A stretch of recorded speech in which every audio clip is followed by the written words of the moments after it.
Hi fam, welcome. This is our first time opening Blender, and we are confronted with a very dense UI. Well, good thing is, about 80% of my work actually occurs inside of this 3D viewport window, where we can see objects in space, and we can move them, and we can like see them from all sorts of angles. This lesson, I'm actually going to remove a lot of this peripheral noise. I'm just going to close out all this UI so that we don't have to worry about it. Now we're just going to focus on the fun parts of attempting to break Blender. Side note, can't break Blender. Now with our view more focused, let's check out the classroom setting. With these videos, there will be included a set of files and some instructions so that you can follow along and have just as much fun as I do inside of Blender. Now, most files will be set up in this kind of manner. We'll have these three different kind of boxy sections. The blue one is usually just like a little bit of fun, a little bit of story. The green one will be an example that I have crafted just to see kind of what the end result of that project file will be. And then the red will usually contain some of the pieces we're going to use or build upon, or whatever we're going to change in the scene. I also have there'll be a hotkey wall that we're going to slowly build out. It's going to get gigantic. But for the most part, tools that have a modifier or need like a little bit of a lot of explanation, not a little bit, a fair amount of explanation, will usually be in these blue boxes here.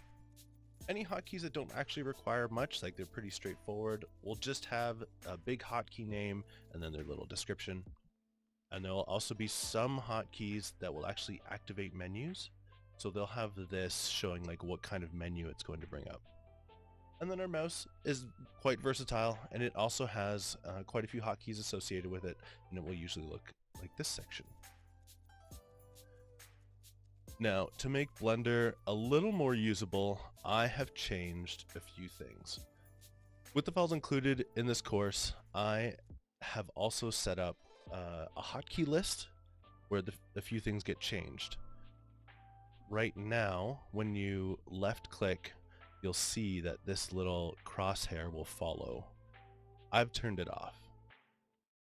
There are a few other hotkeys that I've changed just because some laptops don't actually have a number pad, which makes some versatility of Blender inaccessible. So, what we're going to do is we're going to first open up our user preferences.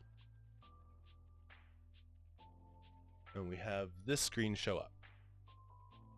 That was found in File, User Preferences. Go here. Or Control-Alt-U. Now, the first thing we're going to do is go to Input, and then we're going to press on Emulate Numpad.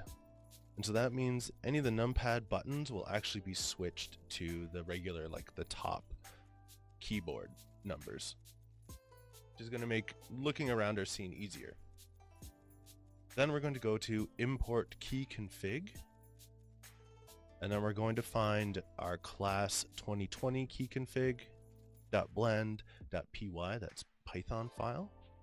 Double click that or hit import, and then it's just going to pop back. It's going to look like nothing has changed, but trust me, a lot has changed. We're going to press Save User Settings. And then one last thing that we'll do here is we're going to turn on some add-ons. There's a whole gaggle of add-ons we can use. But what we want is just images as planes. So I'm going to go to the search bar, type in images.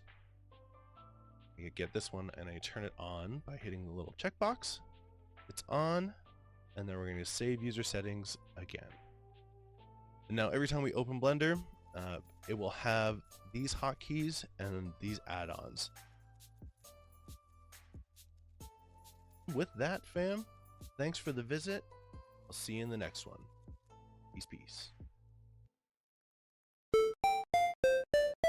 Bingo.